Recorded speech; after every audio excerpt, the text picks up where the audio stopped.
Cara mengkreditkan pajak masukan di Kortek. Oke, teman-teman, memang ini terasa aneh kalau saya buat tutorial ya, karena banyak banget yang sudah buat tutorial.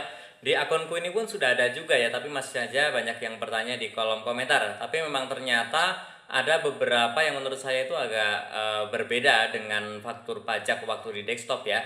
Nah, teman-teman yang memang jarang gunakan e-faktur, silahkan simak video singkat ini agar tidak salah, agar tidak rugi ya karena faktur pajaknya tidak terpakai ya. Oke, teman-teman, maksud saya seperti ini ya. Jadi kita beneran harus mengkreditkan faktur pajaknya, karena kalau dulu itu status approve itu artinya sudah dikreditkan.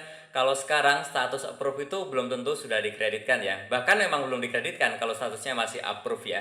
Oke, yang pertama silahkan teman-teman login ke aplikasi Kortek ya, menggunakan PIC ataupun karyawan yang memilih hak akses untuk melakukan pelaporan SPT. Kemudian setelah itu langsung saja kita klik e-faktur. Di e-faktur ini kemudian silahkan pilih yang pajak masukan ya. Nah, nanti akan muncul tampilan seperti ini ya. Nah, teman-teman, di sini kok tidak ada, padahal kita kemarin sudah belanja ke tempat lain ke lawan transaksi dan infonya kita itu sudah diterbitkan faktur pajak. Nah, kok di sini tidak muncul? Nah, yang tidak muncul tidak perlu khawatir ya, akan ada caranya. Tapi sebelumnya, untuk yang pertama kali mampir, silahkan tekan tombol subscribe dulu agar tidak ketinggalan info serta tutorial yang sering aku bagikan di channelku ini. Oke, teman-teman, silakan di bagian ini masa pajak ini silahkan dipilih masa pajak mana yang teman-teman mau kreditkan ya. Jadi di sini tuh tidak muncul otomatis di aplikasi Kortek nih ya. Silahkan pilih misalkan masa pajak Maret, kemudian silahkan di refresh yang gambar setengah lingkaran setengah bulat ini ya. Silahkan di refresh, klik, maka nanti akan muncul nih. Nah, contohnya di sini akan muncul faktur pajak masukan dari transaksi pembelian kita ya. Nah, kalau sudah muncul seperti ini, oh ya, sebelumnya ini kita geser ke kanan ya. Nah, di sini teman-teman ya, kalau kita klik lihat status fakturnya, di sini sudah approve. Nah, untuk teman-teman yang belum terbiasa di Kortek, untuk PPN-nya ini jangan salah paham ya. Approve di sini bukan berarti karena sudah berhasil dikreditkan menjadi approve seperti di e-faktur desktop ya. Approve di sini adalah faktur pajaknya ini sudah di-approve oleh DJP saat diterbitkan oleh penjual ya. Di sana sudah penjual sudah membuat faktur pajak, di-approve, di sini statusnya approve. Nah, nanti kalau kita kreditkan ini akan berubah ya. Nanti akan saya tunjukkan berubah jadi apa ya. Oke, teman-teman, ini kita geser lagi. Nah, di sini teman-teman bisa yang tidak mendapatkan faktur pajak PDF-nya, teman-teman ingin menyimpan juga bisa ya. Tinggal klik saja yang PDF ini, maka nanti akan tersimpan PDF faktur pajak masukannya untuk teman-teman simpan ya. Kalau yang butuh, tapi sebenarnya sekarang tidak butuh ya. Teman-teman bisa langsung, oh ya, ini ada dua cara ya.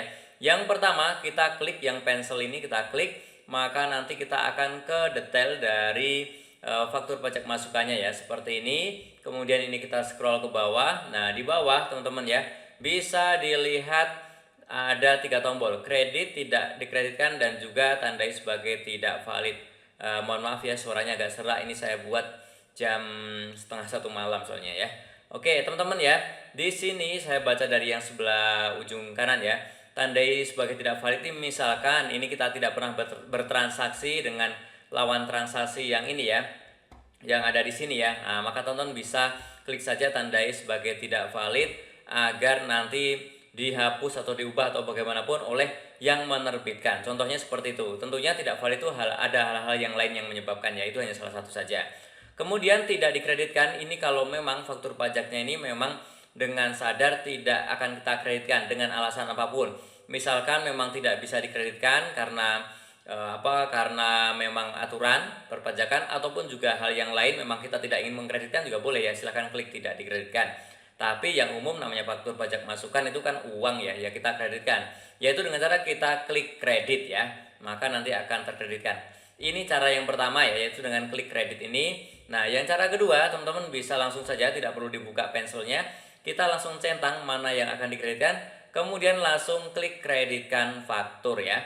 Oke, silahkan klik kreditkan faktur, maka nanti akan muncul tampilan seperti ini ya, konfirmasi. Bener nggak sih mau dikreditkan? Nah, ya pasti bener ya. Kita klik yang iya ya, yang sebelah sini kita klik, maka nanti akan muncul tampilan seperti ini, faktur masukan berhasil diperbaharui. Oke, ini artinya kita sudah berhasil. Nah, kita bisa cek ya.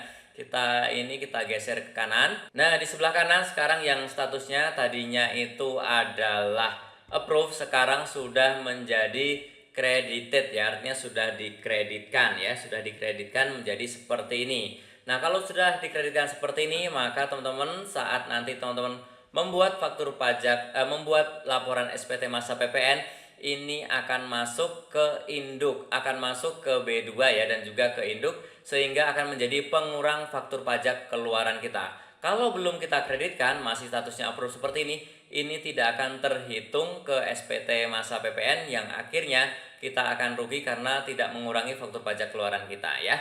Oke, jadi teman-teman seperti itu caranya ya. Ada dua teman-teman ya, saya ulangi.